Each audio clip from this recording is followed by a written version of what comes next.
Hi friends, welcome back to my channel. So మనమైతే RRB NTPC 2026 ఎగ్జామ్కి అయితే prepare అవుతున్నాం కదండి. సో మీకు లాస్ట్ వీడియోలో కాకుండా ఆ లాస్ట్ వీడియోలో అయితే హిస్టరీ హిస్టరీ ప్రిపరేషన్ స్ట్రాటజీ అనేది మీకు మెన్షన్ చేశాను. వీడియోలో అనేది హిస్టరీ స్ట్రాటజీ చెప్పానండి. ఎవరన్నా చెక్ చేయకపోతే ఈ వీడియో ఎండ్ కార్డ్లో ఇస్తాను, చెక్ చేయండి. ఓకేనా. సో మనకి హిస్టరీ నుంచి ఎన్ని మార్క్స్ వస్తాయి, అందులో ఈ హిస్టరీలో మనకి 3 ఉంటాయండి. Ancient history, medieval history, modern history. ఈ 3లో మనం ఏది ఎక్కువ ఇంపార్టెంట్ ఇవ్వాలి, ఏది ఫస్ట్ ర్యాంక్ ఇచ్చి చదువుకోవాలి, అండ్ ఫస్ట్ ర్యాంక్ ఏది, సెకండ్ ర్యాంక్ ఏది, థర్డ్ ర్యాంక్ ఏది అని చెప్పేసి డివైడ్ చేసి ఆ డివై అక్కడ కూడా మీకు ఏషియంట్ హిస్టరీలో ఏవి ఇంపార్టెంట్ టాపిక్స్ అనేది కూడా నేను మీకు స్పెషల్గా వీడియో అనేది చేశాను. హిస్టరీ ప్రిపరేషన్ స్ట్రాటజీ అని చెప్పేసి ఎవరికైనా కావాలనుకుంటే కనుక ఎండ్ కార్డ్లో ఇస్తాను, చెక్ చేయండి. ఓకేనా. సో అక్కడితో మనకి హిస్టరీ ప్రిపరేషన్ స్ట్రాటజీ అయిపోయింది. ఇప్పుడు వచ్చేసి మనకి RRB NTPC polity preparation. So polity నుంచి కూడా మనకి 5 మార్క్స్ క్వశ్చన్స్, మినిమం 5 మార్క్స్ అడుగుతాడండి. హిస్టరీ నుంచి 5 మార్క్స్, పాలిటీ నుంచి 5 మార్క్స్, జియోగ్రఫీ నుంచి 5 to 6 మార్క్స్ అలా అడుగుతాడు. మనకి ఓవరాల్గా ఉంది 40 మార్క్స్ కదా జనరల్ సైన్స్లో. సో జనరల్ సైన్స్లో మనకున్నది 40 మార్క్స్ అయితే హిస్టరీ నుంచి 5 మార్క్స్, పాలిటీ నుంచి 5 మార్క్స్, జాగ్రఫీ నుంచి 5 మార్క్స్. సో ఇలా అన్నీ డివైడ్ చేసుకొని మనం ప్రిపేర్ అవ్వాలి. చూడండి, 5 మార్క్స్ అనేది తక్కువ మార్క్స్ అయితే కాదండి. సో ఈ 5 మార్క్స్కి మనకి ఎక్కడి నుంచి అడగడానికి ఛాన్స్, అంటే ఎక్కువ పర్సంటేజ్ ఎక్కడి నుంచి అడగడానికి ఛాన్స్ ఉంది అనేది ఈ వీడియో అండి. So polity preparation strategy. So మనం పాలిటీ ఎలా ప్రిపేర్ అవ్వాలో చూద్దాం. అంటే ఫస్ట్ ఏవి ప్రయారిటీ ఇచ్చుకొని చదవాలి. సో నేను ఇక్కడ కూడా 3 కేటగిరీస్ మెన్షన్ చేశానండి. First priority, second priority and third priority. So ఇప్పుడు మనం ఫస్ట్ ప్రయారిటీలో ఏమేమి టాపిక్స్ ఉన్నాయో చూద్దాం. So for most important fundamental rights అండి. ఫండమెంటల్ రైట్స్ ఖచ్చితంగా ప్రిపేర్ అవ్వాల్సిన టాపిక్. ఖచ్చితంగా 1 మార్క్ అయితే ఖచ్చితంగా వస్తుంది. ఫండమెంటల్ రైట్స్, డ్యూటీస్, ఇక్కడ నుంచి అయితే ఫండమెంటల్ రైట్స్, డ్యూటీస్ నుంచి అయితే కంపల్సరీ 1 మార్క్ అనేది ఖచ్చితంగా వస్తుంది. సో మన టైం టేబుల్ ప్రిపేర్ అయ్యే వాళ్ళకైతే ఇవన్నీ తెలిసే ఉంటాయి. ఆల్రెడీ నేను ఫస్ట్ స్టార్టింగే fundamental rights, fundamental duties first day, second డేనే కవర్ చేసేసాను పాలిటీ స్టార్ట్ చేసినప్పుడు. సో ఎవరైనా చూడని వాళ్ళు, ఫాలో అవ్వని వాళ్ళు ఉంటే కనుక ఇప్పుడు పర్టికులర్గా మీకు టాపిక్ వైజ్ చెప్తున్నాను ఏవి ఇంపార్టెంటో అవి ప్రిపేర్ అవ్వండి. Okay. So fundamental rights.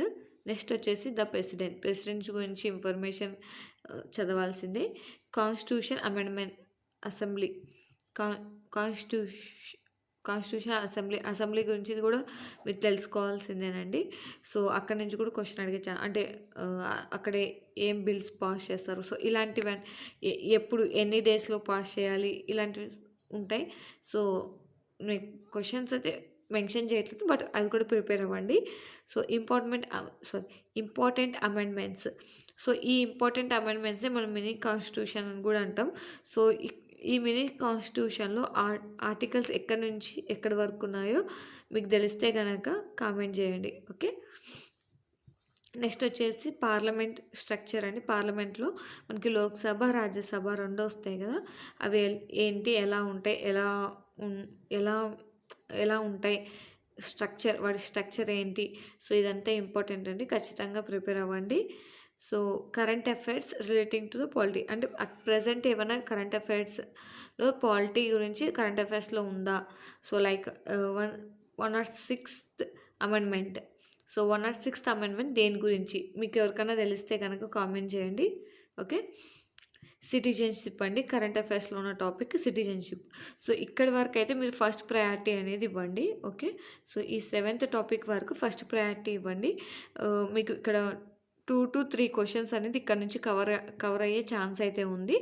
So next second priority వచ్చేసి పంచాయతీరాజ్, 73rd అమెండ్మెంట్, పంచాయతీరాజ్, జ్యుడిషియల్లో మనకి సుప్రీంకోర్టు అండ్ హైకోర్టు.